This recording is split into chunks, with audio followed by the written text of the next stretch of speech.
દેશની આઝાદીના સપૂતોની ભાવવંદના કરવા સાબરમતી આશ્રમથી દાંડી સુધીની સાયકલ યાત્રાનું આયોજન કરાયું છે, જે જંબુસરના અણખી ખાતે આવી પહોંચતા ભવ્ય સ્વાગત કરાયું હતું।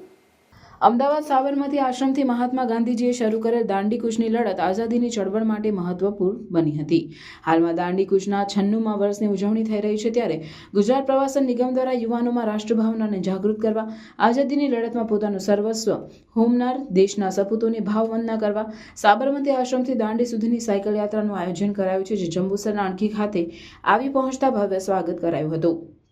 તારીખ 12 માર્ચથી 5 એપ્રિલ સુધીની દાંડી કૂચ સાયકલ યાત્રામાં મોટી સંખ્યામાં સૌને જોડાવા પ્રવાસન નિગમ દ્વારા અપીલ કરવામાં આવી છે, જેમાં યાત્રાના માર્ગમાં આવતા ગામોમાંથી સાયકલ યાત્રીઓ જોડાઈ રહ્યા છે। આ યાત્રા ભરૂચ જિલ્લામાં અણખી મુકામે આવી પહોંચતા તેનું અણખી ગામના 100થી વધુ પ્રાથમિક શાળાના વિદ્યાર્થીઓ, ગ્રામજનો, સરપંચ તેમજ આગેવાનો દ્વારા સ્વાગત સન્માન કરાયું।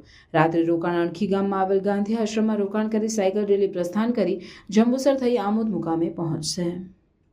જે યાત્રા ગાંધીજીએ 1930માં 12મી માર્ચે સાબરમતી આશ્રમથી શરૂ કરેલી અને આજે એના 95 વર્ષ પૂર્ણ થયા અને 96મા વર્ષમાં પ્રવેશ થયો છે, ત્યારે જંબુસર તાલુકાના કારેલી ખાતેથી આજે એના ભાગરૂપે 70 જેટલા સાયકલિસ્ટો કે જે અણખીથી કારેલી આવ્યા અને કારેલીથી સાયકલ યાત્રા રૂપે આ યાત્રા પિલોદરા, બીડજ, ગજેરા અને અણખી ખાતે આજે એનું સમાપન થયું છે।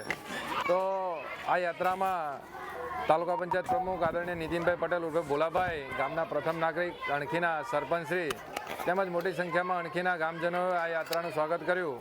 આ યાત્રા આવનારી પેઢીમાં હર હંમેશ યાદ રહે અને અંગ્રેજો સામે જે લડત ગાંધીજીએ મીઠાના ચળવળથી શરૂ કરેલી એ લડત એના ભાગરૂપે જ આજે આપણે આઝાદી ભોગવી રહ્યા છે। તો આવનારી પેઢી આ આઝાદીમાં જે આપણા વીરોએ ભૂમિકા ભજવેલી એ હર હંમેશ યાદ રહે એના પ્રતિક રૂપે જ આ યાત્રા કરેલી છે।